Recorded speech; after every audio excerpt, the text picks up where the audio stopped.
To create groups, the main command you'll be using is group_add. Just like always, you can check out the help either with the -- help key or the what is command. Besides group_add, there's also another command called add_group.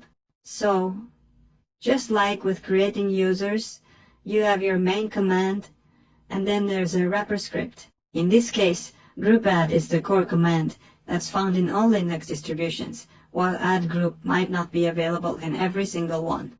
Let's take a look at how to use these. Let's create a group called remote workers. They're the remote team, you know? You type sudo group add group name, and then, if prompted, enter your password. Now, let's check out the file at setter_group to see if our new group is listed there.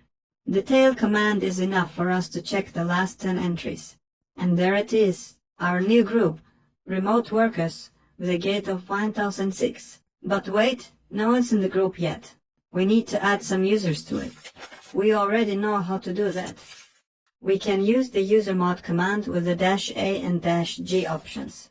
-a means to append additional groups, and -g, uppercase G, is for managing secondary groups. The syntax goes like this: usermod -a, -g group name, in this case, remote workers, and then the username of the person we're adding.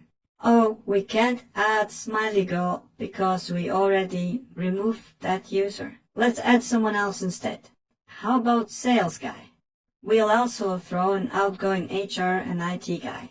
After adding users to the group, let's peek back at the etc.group file.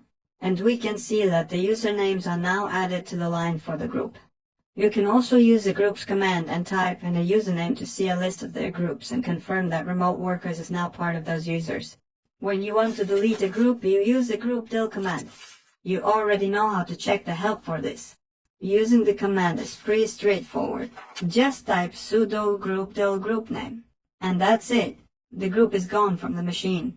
You won't find it in the etc.group file. And of course, it won't show in the list of groups for our users. You can check and be sure. It's all true.